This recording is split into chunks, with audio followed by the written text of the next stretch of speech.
warahmatullahi wabarakatuh. Saya Mela Rahmayanti Putri dari PGSD 4A Universitas Muhammadiyah Tasikmalaya. Tujuan saya membuat video ini yaitu untuk memenuhi salah satu tugas mata kuliah AIK 3 mengenai kewajiban mencari ilmu, mengembangkan, dan mengamalkannya. Di dalam materi kewajiban mencari ilmu, mengembangkan, dan mengamalkannya, kita akan membahas 3 poin penting. Apa saja itu? Nah, yang pertama ada perintah mencari ilmu. Yang kedua, keutamaan orang yang berilmu. Dan yang ketiga yaitu kedudukan ulama dalam Islam. Poin yang pertama yaitu perintah mencari ilmu. Islam tidak tegak dan tidak akan ada kecuali dengan ilmu.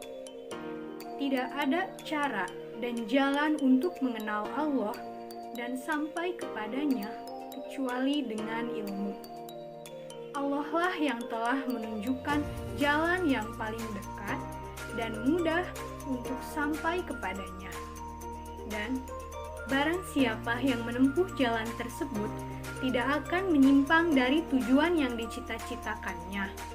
Bahkan, ulama sepakat tidak ada dalil yang lebih tepat selain wahyu pertama, yaitu Quran Surat Al-Alaq ayat 1-5 yang disampaikan Allah Subhanahu wa Ta'ala kepada Rasul-Nya, yaitu Nabi Muhammad SAW, sebagai landasan utama perintah untuk menuntut ilmu.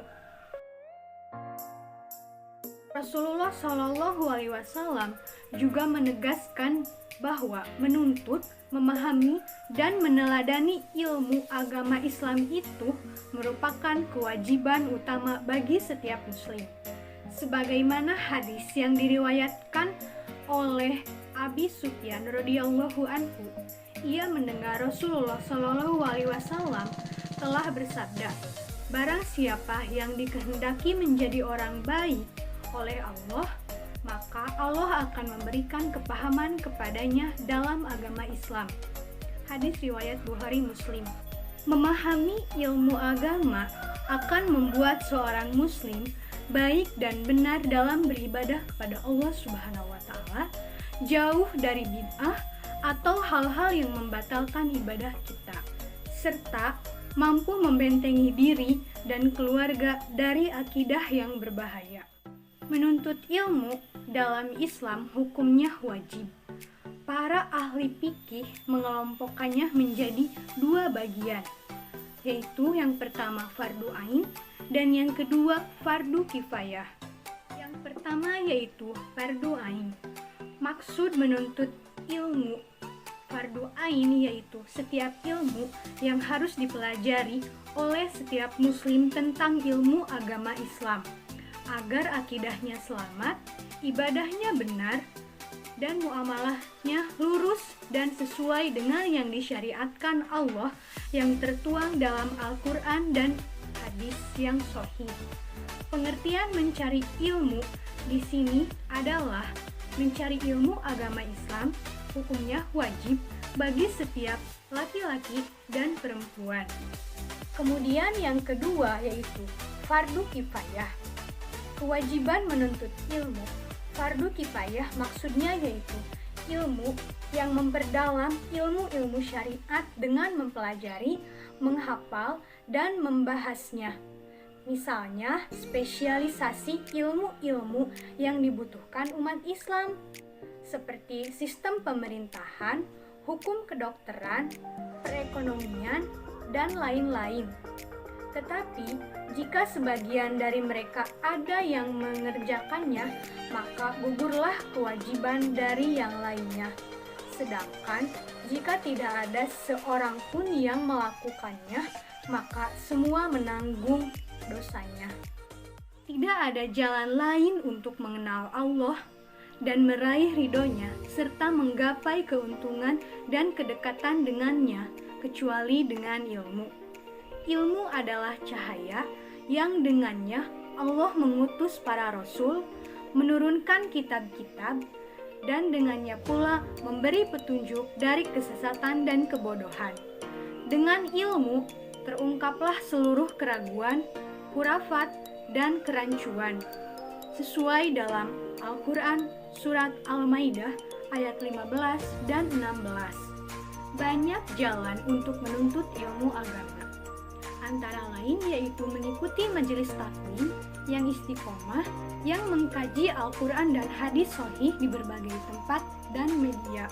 Ilmu agama terdapat di dalam Al-Quran, tafsir Al-Quran, juga hadis-hadis sahih yang sudah diterjemahkan. Memahami ilmu agama itu sangat penting, karena jika tidak memahami ilmu agama, bagaimana kita bisa tahu itu adalah perintah atau larangan Allah? Dan bagaimana kita bisa tahu ibadah yang kita lakukan itu sah dan diterima oleh Allah atau tidak? Sebagai muslim yang baik, kita juga jangan sembarangan dalam menimba ilmu. Salah-salah memilih sumber ilmu, maka kelak ilmu yang dimiliki itu akan menjadi ilmu yang sesat. Selanjutnya, ke poin yang kedua yaitu keutamaan orang yang berilmu. Banyak sekali keutamaan bagi orang-orang yang berilmu. Di antaranya yaitu, yang pertama yaitu ilmu adalah amalan yang tidak terputus pahalanya. Sebagaimana di dalam hadis, jika manusia meninggal, maka terputuslah amalnya kecuali 3 perkara, yaitu sedekah jariyah, ilmu yang bermanfaat, dan anak yang soleh yang senantiasa mendoakan orang tuanya. Hadis riwayat Bukhari Muslim. Yang kedua yaitu menjadi saksi terhadap kebenaran, sebagaimana dalam firman Allah Subhanahu wa taala, Allah menyatakan bahwasanya tidak ada Tuhan yang berhak disembah kecuali Allah, yang menegakkan keadilan. Para malaikat dan orang-orang berilmu juga menyatakan demikian. Ini dijelaskan di dalam Quran Surat Ali Imran ayat 18. Kemudian yang ketiga yaitu Allah memerintahkan kepada nabinya, yaitu Nabi Muhammad SAW, untuk meminta ditambahkan ilmu, sebagaimana di dalam firman Allah yang artinya, dan katakanlah, ya Rabbku, tambahkanlah ilmuku. Ini diterangkan di dalam Quran Surat Toha ayat 114. Yang keempat, Allah mengangkat derajat orang yang berilmu. Ini diterangkan di dalam Quran Surat Al-Mujadalah ayat 11. Yang kelima yaitu orang yang berilmu adalah orang yang takut kepada Allah Subhanahu wa taala, sebagaimana di dalam firman-Nya di dalam Quran Surat Fatir ayat 25, yang berarti sesungguhnya yang takut kepada Allah di antara hamba-Nya hanyalah orang-orang yang berilmu. Keenam yaitu ilmu adalah anugerah yang sangat besar dari Allah Subhanahu wa taala, sebagaimana firman-Nya di dalam Quran Surat Al-Baqarah ayat 269, yang artinya Allah menganugerahkan Al-Quran dan hadis kepada siapa yang dikehendakinya, dan barang siapa yang dianugerahi hikmah tersebut, ia benar-benar telah dianugerahi karunia yang banyak. Yang ketujuh yaitu ilmu merupakan tanda kebaikan Allah kepada seseorang. Dalam hadis riwayat Bukhari dan Muslim juga diterangkan, barang siapa yang Allah menghendaki kebaikan padanya, maka Allah akan membuat dia paham dalam agama. Yang kedelapan yaitu menuntut ilmu merupakan jalan menuju surga. Ini dijelaskan dalam hadis riwayat Muslim, barang siapa yang menempuh suatu jalan dalam rangka menuntut ilmu, maka Allah akan mudahkan baginya jalan menuju surga. Yang kesembilan yaitu diperbolehkannya hasad kepada ahli ilmu. Tidak hasad kecuali dalam 2 hal, yaitu kepada orang yang Allah berikan harta dan ia menggunakannya dalam kebenaran, dan kepada orang yang Allah beri ilmu dan dia mengamalkannya serta mengajarkannya. Ini sesuai dengan hadis riwayat Bukhari. Kemudian yang ke-10 yaitu malaikat akan membentangkan sayap terhadap penuntut ilmu. Dalam hadis, sesungguhnya para malaikat benar-benar membentangkan sayapnya karena ridho atas apa yang dicarinya. Sesuai dengan hadis riwayat Ahmad dan Ibnu Majah. Kemudian selanjutnya poin yang ketiga yaitu kedudukan ulama dalam Islam. Islam memandang para ulama bagaikan lentera penerang dalam kegelapan dan menara kebaikan, juga pemimpin yang membawa petunjuk dengan ilmunya, sehingga mereka mencapai kedudukan al-akhyar, yaitu orang-orang yang penuh dengan kebaikan, serta derajat orang-orang yang bertakwa. Dengan ilmunya, para ulama menjadi tinggi kedudukan dan martabatnya, menjadi agung dan mulia kehormatannya, sebagaimana dalam firman Allah Subhanahu wa Ta'ala di dalam Quran Surat Al-Jumar ayat 9 dan Quran Surat Al-Mujadilah ayat 11. Para ulama adalah pewaris Nabi, dan sesungguhnya para nabi tidak mewariskan dinar dan dirham, melainkan hanya mewariskan ilmu. Dan pewaris sama kedudukannya dengan yang mewariskannya. Dalam hadis Abi Darda radhiyallahu anhu, bahwasanya Nabi Shallallahu alaihi wasallam bersabda, barang siapa yang meniti suatu jalan untuk menuntut ilmu, maka Allah akan mudahkan baginya jalan menuju surga. Dan sesungguhnya para malaikat akan membuka sayapnya untuk orang yang menuntut ilmu karena ridho dengan apa yang mereka lakukan.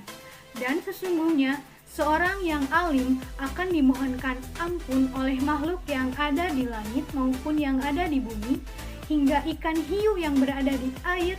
Sesungguhnya keutamaan orang alim atas ahli ibadah seperti keutamaan bulan purnama atas seluruh bintang.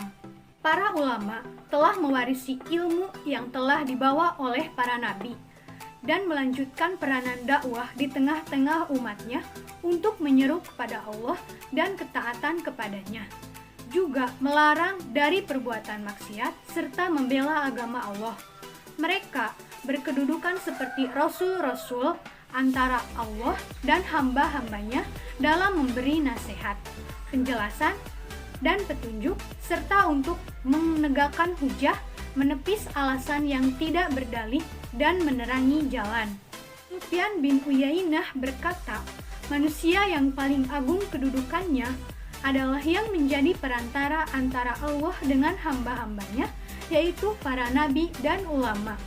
Jikalau para ulama memiliki kedudukan dan martabat yang tinggi seperti itu, maka wajib atas orang-orang yang awam untuk menjaga kehormatan serta kemuliaannya.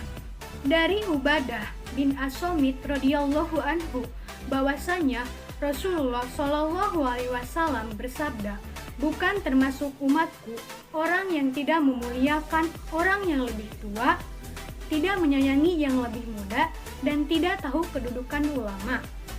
Dan di antara hak para ulama adalah mereka tidak diremehkan dalam hal keahlian dan kemampuannya, yaitu menjelaskan tentang agama Allah serta penetapan hukum-hukum dan yang semisalnya dengan mendahului mereka atau merendahkan kedudukannya, serta sewenang-wenang dengan kesalahannya, juga menjauhkan manusia dari atau perbuatan-perbuatan yang biasa dilakukan orang-orang jahil yang tidak tahu akan kedudukan dan martabat para ulama. Mungkin hanya sekian yang dapat saya sampaikan. Mohon maaf bila terdapat banyak kesalahan dan kekurangan. Wassalamualaikum warahmatullahi wabarakatuh.